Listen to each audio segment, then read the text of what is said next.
Hello बच्चों, तो आज हम स्टार्ट कर रहे हैं बायोलॉजी का अध्याय नंबर फर्स्ट। ठीक है, अब इसका नाम क्या है? वो है आवर्तबीजी पादपों में जनन। आवर्तबीजी पादपों में जनन, ठीक है, या इसको हम कहते हैं reproduction in angiospermic plant. Angiospermic plant, ठीक है। अब देखिए यहाँ पर हमारे दो शब्द आ रहे हैं, ठीक है, इनके बारे में पढ़ना है। Number first, आवर्तबीजी। आवर्तबीजी देखो, इसका नाम ही क्या है? आवर्त और बीज, ठीक है। तो मैं यहाँ पर इसकी डेफिनेशन लिख देता हूँ। आवर्तबीजी पादप, याद रखना है इसको आपको, ठीक है। वे पादप जिनके बीज फल भित्ति के द्वारा, जिनके बीज फल भित्ति के द्वारा आवरित रहते हैं,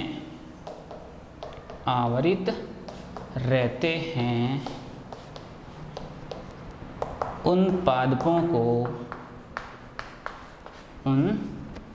को आवर्तबीजी पादप कहते हैं। आवर्त का मतलब क्या होगा? आवरण, बस इतना आपको याद रखना है, ठीक है ना। अब देखिए इसका एग्जाम्पल आपने बहुत बार उसको देखा भी होगा। आम होता है ना, आम, मैंगो, उसका जो बीज होता है ना, वो क्या होता है? आवृत होता है, ठीक है। तो ये तो हमारा हो गया आवर्तबीजी। अगला जो शब्द हमारे को समझना है वो क्या है? जनन, या इसको हम बोलते हैं रिप्रोडक्शन। क्या होता है जनन? इसके बारे में यहाँ पर लिख देता हूँ। वह जैविक प्रक्रिया जिसमें कोई जीव अपने ही समान नई संतति को उत्पन्न करता है, या नए जीव को उत्पन्न करता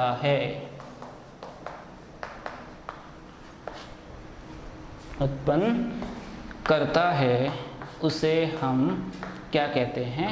जनन कहते हैं। अब देखिए इसका इम्पोर्टेंस क्या है, क्यों करते हैं सारे जीव जनन?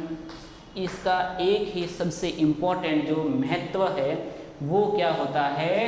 अपनी जो क्या होती है पीढ़ी, उसकी निरंतरता को बनाए रखने के लिए हम क्या करते हैं? रिप्रोडक्शन करते हैं। अब ये होता है दो प्रकार का। जनन के टाइप्स देखते हैं, ठीक है। नंबर फर्स्ट, अलैंगिक जनन।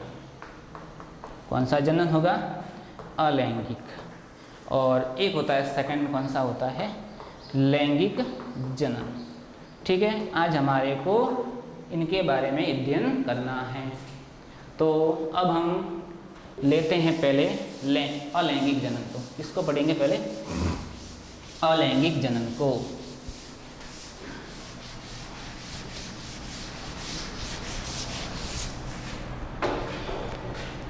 हाँ, अब देखेंगे अलैंगिक जनन। इसका इंग्लिश में बोलते हैं एसेक्सुअल रिप्रोडक्शन। असेक्सुअल रिप्रोडक्शन, ठीक है। अब देखिए हम इसकी दो तीन जो क्या होती है विशेषता, उनको अब देख लेते हैं। एक नंबर विशेषता जो क्या होती है, फर्स्ट, इसके अंदर निषेचन नहीं होता है। क्या नहीं होता है? निषेचन, जिसको बोलते हैं फर्टिलाइजेशन। इसके अंदर फर्टिलाइजेशन की प्रक्रिया है वो संपन्न नहीं होती है, ठीक है। एक क्या नहीं होगा इसमें? अर्धसूत्री विभाजन, मियोसिस। अर्धसूत्री विभाजन है वो इसमें संपन्न नहीं होता है। ये आपको इसकी दो विशेषताएं याद रखनी है। नंबर एक क्या नहीं होगा? निषेचन। और एक क्या नहीं होगा? अर्धसूत्री विभाजन। इसके अलावा इसकी क्या विशेषता होती है सब? इसमें जो जीव या जो संतति है उसका निर्माण होता है वो अपने जनक के आकारिकीय रूप में भी और आनुवांशिकीय रूप में भी एक समान होती है। ये सबसे इम्पोर्टेंट पॉइंट है। आनुवांशिकीय और आकारिकीय रूप से क्या होती है? समान। या हम इसको यूं कह सकते हैं कि ये अपने जनक होता है, उसका क्या होता है? उसका क्या होता है? क्लोन। ये शब्द आपको याद रखना है, ठीक है। तो ये था हमारा क्या? अलैंगिक जनन। अब हम देखेंगे इसके टाइप, ठीक है ना। ये भी होता है 2 प्रकार का, इसके बारे में अध्ययन करेंगे। अब देखिए अलैंगिक जनन होता है, वो होता है 2 प्रकार का। नंबर फर्स्ट, इसको हम बोलते हैं अनिषेक बीजता। अनिषेक बीजता बहुत इजी वर्ड है। अब देखिए इसका नाम क्या है? अ प्लस निषेक प्लस बीजता। अ का मतलब नहीं, नहीं कहते हम संभव, यस आई कैन डू, लेकिन ये क्या होगा? असंभव, यानी मैं इसे नहीं कर सकता। तो यहाँ पर शब्द आया अ, ठीक है। अ का मतलब होगा नहीं, तो यहाँ पर भी क्या है? अ है आगे, तो इसका मतलब नहीं, क्या? निषेचन। और उसके बावजूद भी क्या होता है? बीज का निर्माण होता है। तो मैं इसको इस प्रकार से यहाँ पर लिख सकता हूँ, वह जनन जिसमें बिना निषेचन के ही, बिना निषेचन के ही फल का निर्माण, बीज का निर्माण होता है। बिना निषेचन के ही बीज का निर्माण होता है, उसे हम अनिषेक बीजता कहते हैं, ठीक है। ये आपको याद रखना है। एक तो ये हो गया। एक इसका क्या होता है? नंबर सेकंड पॉइंट जो है कायिक जनन। जो क्या होता है? कायिक जनन। अब देखिए इसको हम बोलते हैं वेजिटेटिव रिप्रोडक्शन। वेजिटेटिव रिप्रोडक्शन, या इसको बोलते हैं कायिक जनन। अब देखिए इसका नाम क्या है? कायिक, ठीक है। इसको हम देखेंगे ना संधि करके, संधि विच्छेद। कायिक क्या हो जाएगा? काया प्लस इक, ठीक है ना। अब देखिए काया का मतलब क्या होता है? शरीर। तो हम इसके अंदर ऐसा लिख सकते हैं कि वह जनन जिसमें पादप के किसी कायिक भाग से, पादप के किसी कायिक भाग से नए जीव का निर्माण होता है। नए जीव का निर्माण होता है, उसे हम क्या कहते हैं? कायिक जनन। उसे कायिक जनन कहते हैं। अब देखिए इसमें वह भाग हो सकता है, जड़ भी हो सकता है, तना भी हो सकता है, या फिर उसकी लीव्स है, या फिर उसकी जो पत्ती है वो भी हो सकती है। अब देखिए ये जो होता है कायिक जनन, ये भी होता है 2 प्रकार का। तो इनको भी हम यहाँ पर अध्ययन करेंगे, ठीक है। पहले इसके मैं आपको नाम यहाँ पर बता देता हूँ। एक तो होता है प्राकृतिक कायिक जनन। कौन सा? प्राकृतिक कायिक जनन। और नंबर सेकंड जो होता है वो कौन सा होगा? कृत्रिम कायिक जनन। कौन सा होगा? कृत्रिम कायिक जनन। अब हम इनका दोनों का एक एक का विस्तार से अध्ययन करेंगे, ठीक है ना। अब देखिए स्टूडेंट्स, प्राकृतिक आपको मालूम ही होगा, प्राकृतिक का मतलब होता है स्वतः, अपने आप होता है, ठीक है ना। इसके अंदर हमारी कोई भूमिका नहीं होती है, ठीक है ना। तो हम देखेंगे प्राकृतिक कायिक जनन। कौन सा? प्राकृतिक कायिक जनन। ये होता है 4 प्रकार से, 4 विधियां इसकी होती है, ठीक है ना। अब देखिए नंबर फर्स्ट होता है तने के द्वारा, किसके द्वारा, तने के द्वारा, बाई स्टेम, ठीक है। अगला जो है पॉइंट सेकंड, वो किसके द्वारा होगा, जड़ के द्वारा, बाई रूट। नंबर थर्ड जो क्या होगा, पत्तियों के द्वारा, किसके द्वारा, पत्तियों के द्वारा, बाई लीव्स। और लास्ट जो पॉइंट होता है वो होता है जननांगों के द्वारा, जननांगों के द्वारा कायिक जनन, बाई सेक्सुअल रिप्रोडक्शन, ठीक है ना। ये हैं इसकी क्या, 4 विधियाँ। अब हम इनके एक एक के बारे में अध्ययन करेंगे। इसकी विधियाँ होती है कौन कौन सी। अब देखिए ये जो स्टेम होता है ये अलग अलग रूपों में क्या होता है, रूपांतरित होता है और फिर कायिक जनन करता है। तो बस हमारे को उसका नाम पढ़ना है, ये किस भाग में रूपांतरित होता है और उसका एग्जाम्पल, ठीक है। यहाँ पर नंबर फर्स्ट होगा क्या, प्रकंद। इसका एग्जाम्पल क्या हो जाएगा, अदरक जो होती है ना उसमें होता है कायिक जनन होता है, वो किसके द्वारा होता है, प्रकंद के द्वारा। नंबर सेकंड है वो किसके द्वारा होगा, कंद के द्वारा। इसका एग्जाम्पल देखा होगा आपने, आलू। नंबर थर्ड इसका हो जाएगा शल्क कंद। शल्क कंद का एग्जाम्पल होता है वो क्या होता है, लहसुन। क्या होता है, लहसुन। ओके। अब जो अगला पॉइंट है वो क्या होता है, घन कंद, ठीक है।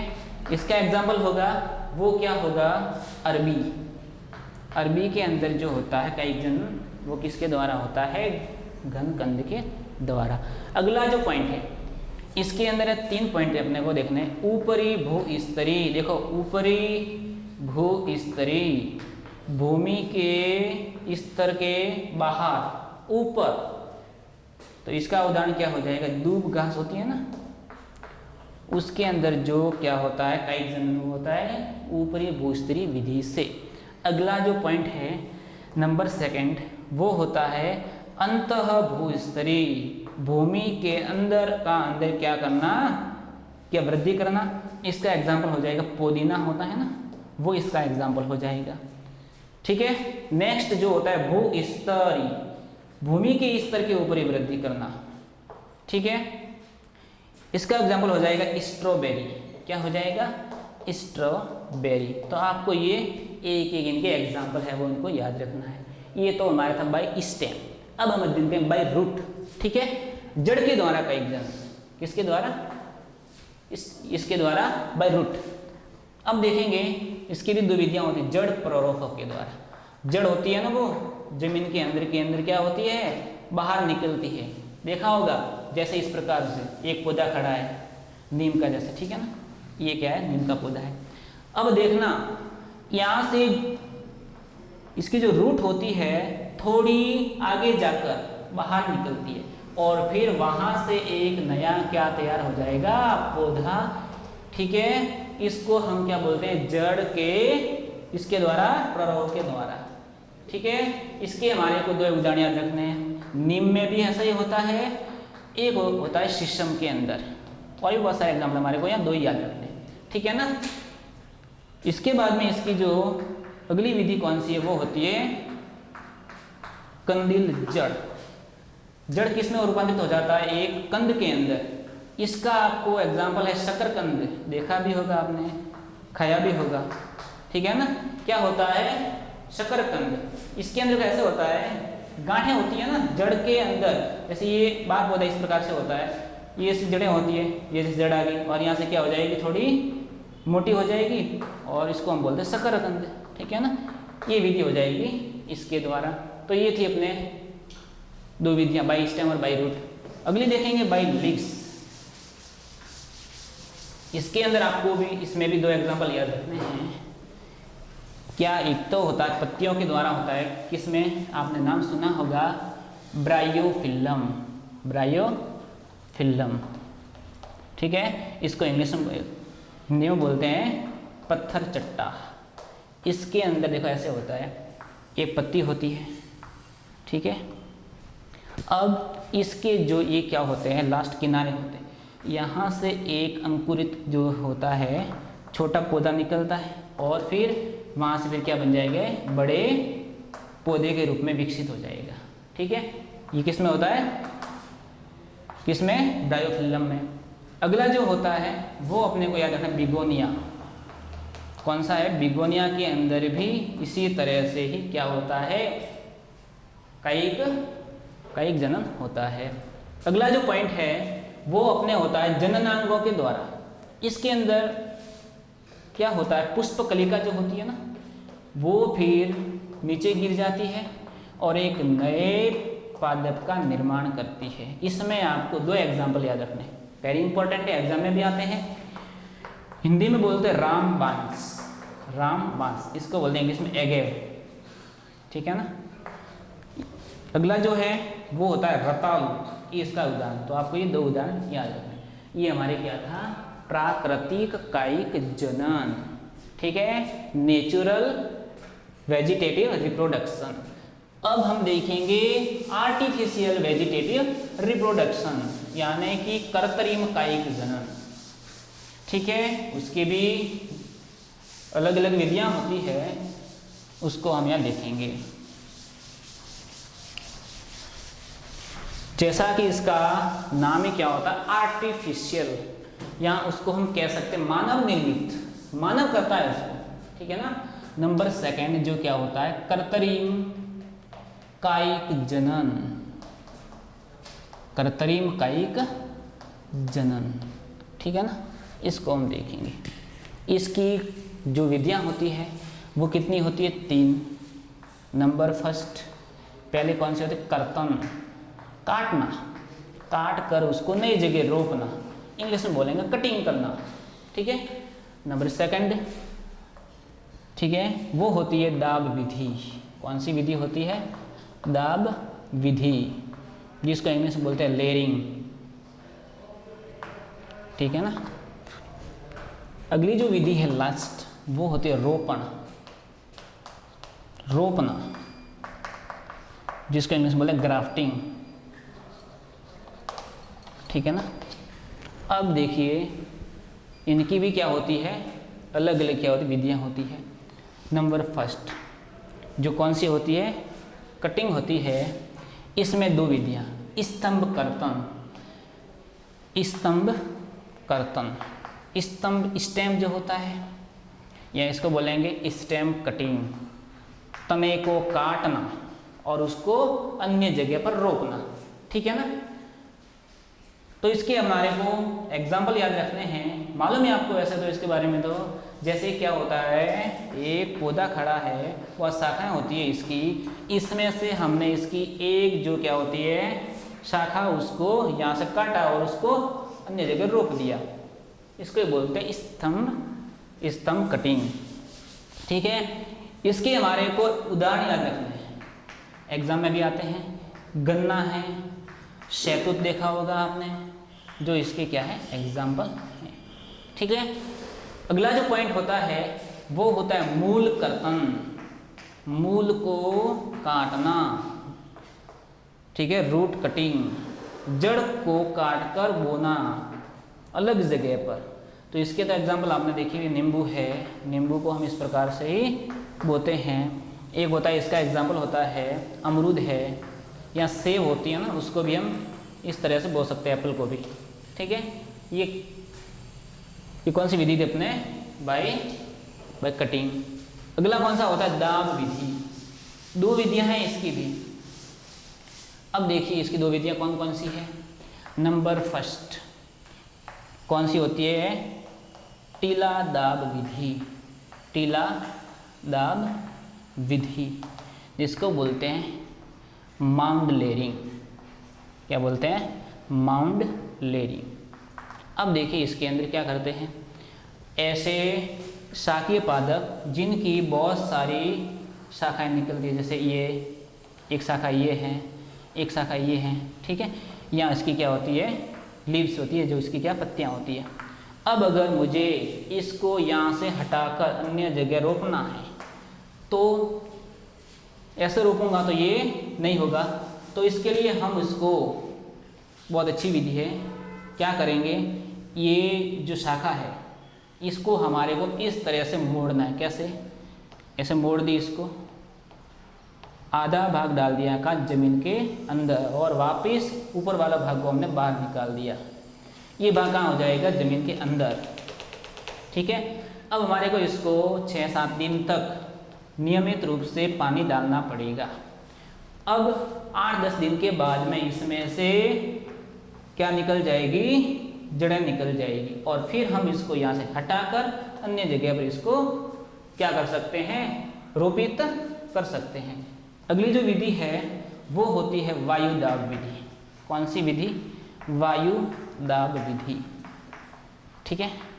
इसको बोलते हैं एयर, हवा के अंदर एयर लेयरिंग, ठीक है ना।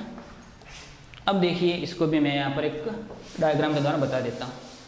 ये होता है मुख्यतः काष्ठी पौधे होते हैं ना, बड़े पौधे, उनमें।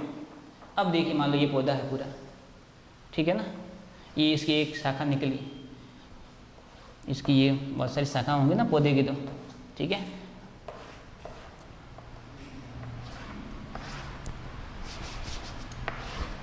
अब देखिए, अब अगर मुझे ये वाली शाखा है, इसको यहाँ से हटाकर अन्य जगह क्या करना है, रोपना है, तो इसके लिए काटूंगा तो वो नहीं अंकुरित होगी। तो इसकी एक क्या है, बेस्ट विधि क्या होती है, पहले तो हमारे को यहाँ से इसकी जो क्या होती है छाल है उसको थोड़ा थोड़ा हटाना है, ठीक है। ऊपर से भी हटा देंगे और यहाँ से भी हटा देंगे। फिर इसके ऊपर हमारे को जूट होता है ना, जूट, बोरी, उसकी जो क्या रस्सी है उसको इसके ऊपर लपेट देना है, ठीक है। लपेट देंगे इसको अच्छी तरह से, ओके। और एक रस्सी को यहाँ ऊपर निकाल देंगे और इसकी जो ऊपरी शाखा होगी वहाँ पर हमारे को एक लगा देना है पानी का मटका भर के। क्या लगा देना है, मटका बांध देना है। इसमें क्या डालेंगे, पानी ले लेंगे और ये वाला जो रस्सी का सिरा है इसको यहाँ छेद करके डाल देंगे, ठीक है ना, इस तरह से। इसका लाभ क्या होगा, इसमें से थोड़ा थोड़ा जल है वो इसके ऊपर आता रहेगा। इसमें भी 8-10 दिन के बाद में क्या होगा, जड़ निकल जाएगी और फिर हम इसको यहाँ से हटाकर यहाँ पर इसको रोप सकते हैं। ये 2 विधियाँ इसकी थी, ठीक है, दाब विधि। अगला जो पॉइंट कौन सा होता है, रोपण, जिसको बोलते हैं ग्राफ्टिंग। इसकी विधि होती 4, ठीक है। इसके अंदर हमारे को ध्यान रखना है, नंबर फर्स्ट कौन सी विधि होती है, जीवारोपण। कौन सी विधि होगी, जीवारोपण। फिर नंबर सेकंड वो होती है फच्चर रोपण। कौन सी विधि होगी, फच्चर रोपण। अगली विधि जो होती है थर्ड, इसको बोलते हैं किरीट रोपण या इसको हम बोलते हैं मुकुट रोपण। क्या बोलेंगे, किरीट या मुकुट रोपण। लास्ट विधि हुए उसको हम बोलेंगे कलिका रोपण। इनको हमारे को एक एक का अध्ययन करना है, ठीक है। यहाँ पर मैं इसको बता देता हूँ। अब देखिए, हमारे फर्स्ट विधि जो क्या है, जीवारोपण। पहले तो हमारे को अध्ययन करना है कि यह रोपण क्या होता है, ठीक है। अब देखिए, हमारे को ये देखना है कि 2 अलग अलग पादप है। क्या है, 2 अलग अलग पादप है, इनको एक साथ क्या करना है, वृद्धि करवानी है, ओके। अब देखिए, जैसे हमारे को इस प्रकार करना है, जैसे ये क्या है, पौधा है, ठीक है, एक पौधा ये है, एक साथ उगाना है हमारे को इनको। तो हम इसके लिए यहाँ पर यूज़ करेंगे रोपण को। तो हम क्या करेंगे, इसको यहाँ से काट देंगे, ठीक है। इसको भी यहाँ से क्या कर देंगे, काट देंगे। अब क्या करेंगे, यहाँ से इसको हटा देंगे पूरा, ठीक है। और ये अलग हो जाएगा, ये हो गया अलग, ये भाग जिसको हमने क्या किया, ऊपर से काटा है वो। अब जिसको रोपना है, जिसको रोपना है, देखना यहाँ पर ध्यान रखना, जिसको रोपना है उसको तो हम बोलेंगे कलम। क्या बोलेंगे? कलम। इंग्लिश में बोलते हैं शियन, ठीक है। और जहां पर रोपा जाता है, जिसके ऊपर रोपा जाता है उसको बोलते हैं स्कंद, ठीक है, या इसको बोलते हैं इंग्लिश में स्टॉक। तो यह हमारे लिए, ये तो क्या हो गया शियन, और ये हमारे लिए क्या हो गया स्टॉक। तो अब हम इसको यहाँ लाएंगे। लाने की जो हमारे पास में 4 विधियां हैं, इस तरह से हम इसको रोपित हम कर सकते हैं एक साथ 2 पादपों को। अब देखेंगे हम नंबर फर्स्ट हमारी विधि कौन सी है? जीवारोपण। इसमें एक विशेषता आपको याद रखनी है कि दोनों पादपों की, यहाँ दोनों जो हमारे अंश हैं, एक तो कौन सा होगा? कलम और एक स्कंद, दोनों की जो मोटाई है वो एक समान होनी चाहिए। दोनों की क्या होनी चाहिए? एक समान क्या होनी चाहिए? मोटाई। और फिर हम इनको इस तरह से देखना रोपेंगे। ये स्कंद है हमारे पास में, इसके अंदर हमारे को एक वी आकार का क्या करना है? चीरा लगाना है। कैसे? वी आकार का, ओके, इस तरह से। और हमारे पास जो क्या होगा? स्कंद होगा। स्कंद जो हमारे पास में है, इसको हमारे को इस तरह से काटना पड़ेगा ताकि इसके अंदर ये फिट हो सके, ठीक है। इसको लाएंगे और इसके अंदर हम क्या करेंगे? इसको रोप देंगे। इस तरह से जो अगला नया पादप तैयार होगा उसके अंदर इन दोनों पादपों की क्या होगी? विशेषताएं होगी, ठीक है। इसको तो हम बोलते हैं जीवारोपण। अगली जो विधि कौन सी होगी? हमारे पच्चर रोपण। अब देखिए इसके अंदर क्या करना है हमारे को? पच्चर रोपण के अंदर जैसे ये हमारा स्कंद है, इसके अंदर एक वेज के आकार का हमारे को क्या लगाना है? एक चीरा लगा देना है, वेज के आकार, बहुत लंबा। और फिर जो कलम होगा उसको भी हमारे को इस तरह से काटना पड़ेगा, इस प्रकार से, ओके। और फिर इसको इसके अंदर हम डाल देंगे। तो फिर यहाँ से एक नया पादप क्या हो जाएगा? हमारे विकसित हो जाएगा। उसके अंदर जो होगा वो दोनों की क्या होगी? विशेषताएं होगी। ये कौन सी थी अपनी विधि? पच्चर रोपण। अगली विधि कौन सी है? थर्ड है, वो है किरीट रोपण, या इसको बोलते हैं मुकुट। अब देखो यह नाम है मुकुट, इससे हमारे को अच्छी तरह से याद हो जाएगा। यहाँ पर 2 बातें ध्यान रखनी है। एक तो स्कंद की मोटाई है वो होती है ज़्यादा, स्कंद की जो क्या मोटाई है वो क्या होती है? अधिक होती है। और जो क्या होगा? शियन होगा या हमारे क्या होगा? कलम होगा, वो होगा बहुत पतला, ठीक है।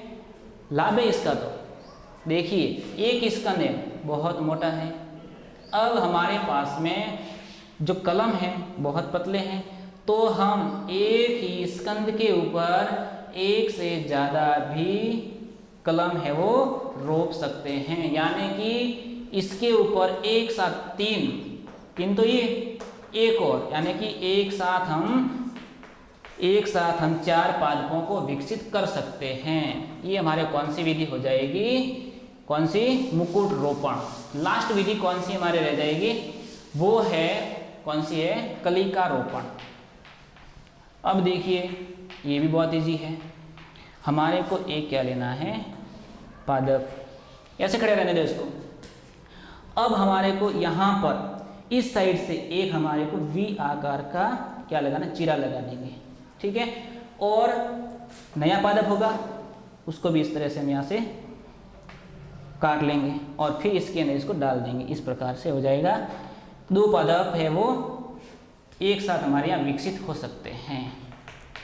ये विधि अपने होगी कौन सी? रोपण, ठीक है। ये था हमारे अलैंगिक जनन, ये हो गया पूरा। अब हम स्टार्ट करेंगे सेकंड, लैंगिक जनन, सेक्सुअल रिप्रोडक्शन, ठीक है। नंबर सेकंड जो है वो होता है लैंगिक जनन, सेक्सुअल रिप्रोडक्शन। अब देखिए इसके अंदर हमारे को 2-3 है विशेषता, वो याद रखनी है। एक विशेषता कौन सी होगी, जिसको बोलते हैं इसमें निषेचन की प्रक्रिया संपन्न होगी। इसमें क्या होगा, निषेचन की प्रक्रिया होगी और इसके अंदर अर्धसूत्री विभाजन भी होगा। अलैंगिक के अंदर ये दोनों कार्य नहीं होते, तो यहाँ पर ये होते हैं। एक और विशेषता वहाँ देखी थी हमने कि उत्पन्न जो संतति होती है वो आकारिकी और आनुवांशिक रूप से अपना जो क्या होता है, जनक होता है, उसके एकदम क्या होती थी, समान। लेकिन यहाँ पर उत्पन्न होने वाली संतति में क्या होगी, विभिन्नताएं होगी। उत्पन्न होने वाली संतति में विभिन्नताएं होगी। क्या होगी, विभिन्नताएं। ठीक है। अब देखिए हमारे को इसके बारे में देखना है कि इसके लिए कौन सा पादप अंग उपयोगी है। कौन सा पादप अंग है वो अति उपयोगी है, तो हमारे को यहाँ ध्यान रखना है क्या होता है, पुष्प, फ्लोवर। पुष्प है वो ही लैंगिक जनन में भाग लेता है। पादपों के अंदर लैंगिक जनन को संपन्न करने में इसकी सबसे महत्वपूर्ण भूमिका होती है। तो अब हम देखेंगे ये क्या होता है पुष्प।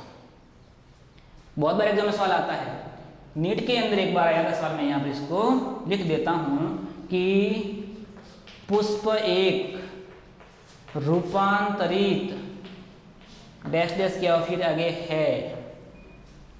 ऑप्शन में थे, ऑप्शन था तना, ब ऑप्शन था मूल, स ऑप्शन था पत्ती, ठीक है, और द ऑप्शन था जनन सॉरी द ऑप्शन था कोई नहीं। ठीक है, तो इसका आंसर क्या होगा, तना। रूपांतरित क्या होता है, रूपांतरित तना होता है। तने के अंदर भी जो इसका अग्रभाग होता है उसको हम बोलते हैं रूपांतरित प्ररह। क्या होता है, रूपांतरित प्ररह, इंग्लिश में बोलते हैं पुष्प क्या है, मॉडिफाइड शूट है। क्या है, मॉडिफाइड शूट। ठीक है ना, इस तरह से हमारे को ध्यान रखना। अब देखिए इसके अंदर कौन कौन से अंग होते हैं उसके बारे में भी अध्ययन स्टार्ट करेंगे। तो यहाँ पर मैं इसका एक बार डायग्राम बना देता हूँ फूल का, तो इसको आप ध्यान से समझना एक बार। ये होता है इसका स्त्री केसर, इसको बोलते हैं मादा युग्मकोद्भिद। पुष्प का जो क्या होता है, मादा जनन अंग होता है वो ये होता है। ठीक है, फिर इसके पास में होता है पुंकेसर, जो कि क्या होता है, नर जनन अंग होता है पुष्प का। ठीक है, ये एक से अधिक भी हो सकते हैं। इस प्रकार से इनको हम बोलते हैं क्या, पुंकेसर। अब देखिए और भी इसके साथ में दो और अंग होते हैं जिसको हम बोलते हैं दल, या इनको बोलते हैं इंग्लिश में कोरोला। इस तरह से जो होते हैं ना, पंखुड़ियाँ इसको बोल सकते हैं। ये इस प्रकार से होती है, जुड़ी हुई इनसे। ठीक है ना, ये हो गए कोरोला। इसके बाद में इसके जस्ट नीचे क्या होगा, कैलिक्स होगा, छोटा सा हरे कलर के होंगे। ये हमारे क्या होता है, एक पुष्प की स्ट्रक्चर होती है। यहाँ पर क्या होता है इसके नीचे, जिसको बोलते हैं पुष्पासन। ठीक है, अब यहाँ पर हमारे को याद रखने 4 भाग, 1, 2, 3 और 4, इनके बारे में हमारे को यहाँ अध्ययन करना है। इसको हम बोलते हैं गाइनोशियम। गाइनोशियम जिसको बोलते हैं स्त्री केसर। क्या बोलते हैं, स्त्री केसर। ये जो होता है नर जननंग, इसको बोलेंगे एंड्रोशियम। एंड्रोशियम जिसको हिंदी में बोलते हैं पुंकेसर। क्या बोलते हैं, पुंकेसर। इसके बाद में ये वाला भाग है, इसको हम बोलेंगे दलपुंज। क्या बोलेंगे? दलपुंज, या इसको बोलते हैं कोरोला। क्या बोलेंगे? कोरोला। ठीक है। इसके बाद में ये वाला भाग है, इसको बोलेंगे बाह्य दलपुंज। बाह्य दलपुंज, जिसको बोलेंगे कैलिक्स। क्या बोलेंगे? कैलिक्स। ये होते हैं एक पुष्प के 4 चक्र। ओके। बाहर कौन सा होता है? बाह्य दलपुंज, उसके बाद में कौन सा होगा? दलपुंज, फिर एंड्रोशियम, और उसके बाद में क्या होगा? गाइनोशियम। ठीक है। यदि इनमें से ये चारों चक्र उपस्थित है, चारों चक्र उपस्थित है, तो उसे हम क्या कहेंगे? पूर्ण पुष्प, कंप्लीट फ्लावर। क्या बोलेंगे उसको? Complete flower. यदि इनमें से एक या एक से अधिक जो है चक्र अनुपस्थित है, तो हम उसे क्या बोलेंगे? अपूर्ण पुष्प। क्या बोलेंगे? अपूर्ण पुष्प। इसको बोलेंगे इनकम्प्लीट फ्लावर। क्या बोलेंगे? Incomplete flower. अब देखिए एक और बात समझने की यहाँ पर है, दोनों जनन, एक तो स्त्री केस है और एक क्या होता है? एंड्रोशियम। इसको बोलते हैं क्या? पुंकेस। दोनों एक ही पुष्प में भी हो सकते हैं और अलग अलग में भी हो सकते हैं। तो इसके आधार पर जो होते हैं पुष्प, वो होते हैं 2 प्रकार के। कितने प्रकार के होते हैं? 2 प्रकार के होते हैं। नंबर फर्स्ट, एक लिंगी पुष्प। एक लिंगी, नाम ही इसका एक लिंगी, यानी कि एंड्रोशियम या गाइनोशियम में से केवल एक लिंग उपस्थित है, तो उसे हम कहेंगे एक लिंगी पुष्प। इसका एग्जाम्पल देखा होगा आपने, मक्का होता है या पपीता भी होता है। और यदि दोनों भी होते हैं, स्त्री केसर भी है और ये कौन? एंड्रोशियम भी होता है, तो हम उसको बोलेंगे द्विलिंगी पुष्प। ठीक है। इसका एग्जाम्पल हो जाएगा आम है। ठीक है। इसी तरह है अमरूद वगैरह, ये इसके सारे एग्जाम्पल। ठीक है। ये था हमारे अध्याय नंबर 1। ओके। कल हम अध्ययन करेंगे लेसन नंबर 2 का। बहुत बहुत धन्यवाद।